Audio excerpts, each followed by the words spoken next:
So we're going to take our deeper dive into Texas at Ohio State. And what can I All right, say? let's do What a it. way to start the season. Yeah. Um, First game of the day, Saturday, right? It's a noon game. Mm-hmm. Mm-hmm. Um, you got two new quarterbacks, and it's going to be a rematch from last year's semifinals. Yep. Arch Manning is Arch Manning, of course, and then Julian Sand, he was a top quarterback in his recruiting class. Yep. You have Texas's D line and Ohio State's wide receiver room. These are two rooms that you could say are the best in their respective categories. Yeah. And they will be on the field at the same time. So you're just Yeah. talking about a clash of titans. That's going to be a lot of NFL, talent on the Uh-huh. field at the same time. Um, with obviously Ohio State just won the Natty last year. It's almost a coin flip, right? Who's going to win this game? It had me Uh-huh. thinking, when, and this is our trivia question of the day, by the way. When was the last time a defending national champion lost their first game of the season?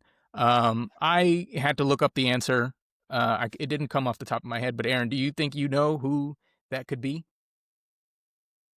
Um, Come back to me at the end of the episode. I'm gonna Okay. write down what I think my answer is. I got a pretty good inkling, and if I have it right, I'll hold up my Okay. paper. Yeah. So, Okay. So Aaron's writing down his answer. We'll put it up at the end of the episode. And if you're listening, just stay tuned till the end, and we'll cover that. Um, so yeah, as he's writing that down, in episode 1, we said, not to overreact to this game. Both of these teams are stacked. We have to get used to a world where a national champion moving forward can have multiple losses. We just saw it last year. Both of these teams will still be in play, for their respective conference championships. Um, so it's not the end of the world to whichever team loses this game. Somebody has to lose. And yet you still get bragging rights. One team will have bragging rights to say, hey, we won the biggest opener probably in college football history. And that might add a little swagger to that team, moving forward. Or it can give them a big head and they can probably stumble and fail against a team they shouldn't lose to. But in any case, Aaron, got a question for you. With how stacked these teams are, I think it's going to come down to who wins in the trenches. These are two programs that are full of talent, and yet Texas is replacing 4 starters on their offensive line, including Kelvin Banks, first round draft pick. Ohio State is replacing their entire defensive line. Who is it? Who is the team to be concerned about in the trenches here? Who do you think wins that battle or loses that battle? so game one, week one, I'm gonna have to go with the offensive line protecting their new starter for the year. That's gonna be the Texas Longhorns. They're gonna be in a hostile environment facing a very pumped up and hyped up Ohio State team. Mm-hmm. I'm just very, very concerned about who they have to be those guys and really step up to the plate immediately. They're playing somebody they could potentially play again in the national championship. So I'm more concerned about Texas's offensive line. Gotcha. So with that being said, then what does Arch need to do in order to be successful? Ohio State secondary will be very good. Mhm. Igbinosun, cornerback, he's a stud. He was great for them last year, and they also have the best safety in America in Caleb Downs back there, protecting his zone. So what does Arch need to do in order to be successful here? Sure. So the thing I think he needs to do is actually rely on his supporting staff a lot more and just, utilize the talent around him to not be the superstar of the game. Um, he's got a really good backfield and running back room. He's got Wisner returning, who was the leading rusher last year. I believe he had 4 different 100-yard rushing games. Mm-hmm. Um, you got CJ Baxter. He's returning for his junior year, and he's due to be theoretically the star of the running back room. Mm-hmm. He's coming off a season-ending knee surgery last year, so I'm interested to see if he's going to be as powerful and explosive as he was before. Of course, their wide receiver room is always good. They have Yeah. Wingo. He's a guy who has the potential to be a breakout star. They got Moore, and then they got, their true freshman, Jamie French. Hmm. He was highly recruited, and he's already getting reps and could impact their team in his first year. For sure. Um, Might have big, to up there. yeah, exactly. And then big shoes to fill. Can the tight end Jack Indries Jr. can he replace him, the tight end from last year for Gunnar Texas, Helm. right? Yep. Hmm. Gunnar Helm, right? He's a transfer from Cal, and he's expected to step up and take on this big role. So I'm really interested to see what these guys are going to do and how they're going to support Arch. But in game one, a guy who's taken less than 100 snaps with the offense and real action and real speed, he needs to rely on his stars around him. Yeah, those are Hmm. definitely good stars and good names to know. Let's flip the script a little bit. Julian Sand, Hmm.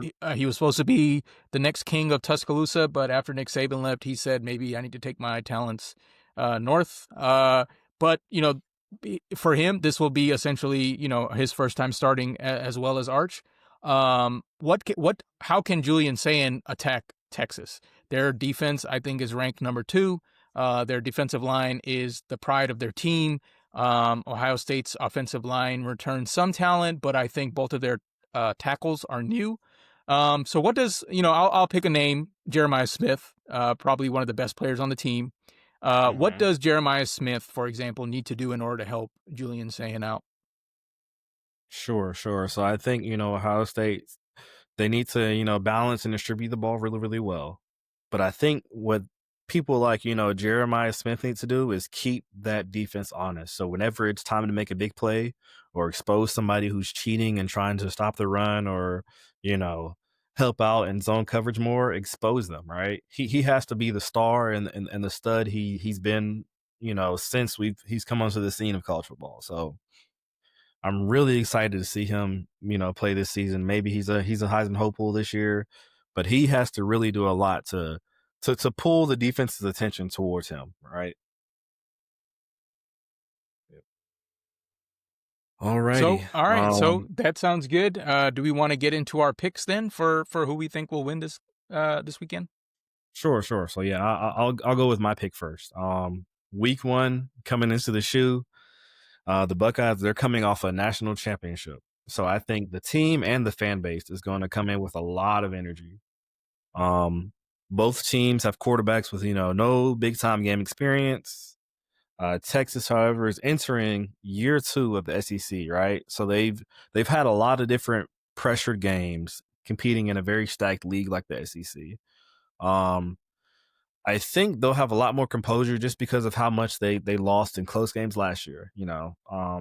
A loss sometimes it can be a lesson. I feel like they learned a lot of lessons last year with those close losses to Georgia and this very much same Ohio State team in the semi playoffs last year, right? Um, it'll be a dogfight, but I think the pissed off Longhorns are going to come Hmm. out and they're going to win by 10 on the road. That is a good way to think about it. And Hmm. I wouldn't be surprised if you're right. I went the other way. I think it will be a tight game. I just don't think there are any glaring mismatches for these two teams, between these two teams. For that reason, I think Ohio State gets the win by 6 points, and it basically comes down to a couple of point differentials here and there. I think it'll be like a 27-21 type of game.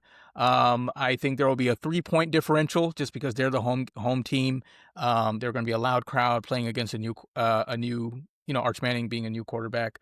And I'm going to give 3 points to Jeremiah Smith. I think that's how much of a difference maker he is. So 3 + 3, 6 points. I think that's kind of going to be the differential here. I think Texas will absolutely have the opportunity to win. They'll their destiny will be in their hands at near the end of the game. But like I said, I think the inexperience for Arch will show its head a couple times throughout the game. So once again, I think Ohio State by 6 points to beat Texas in their home opener.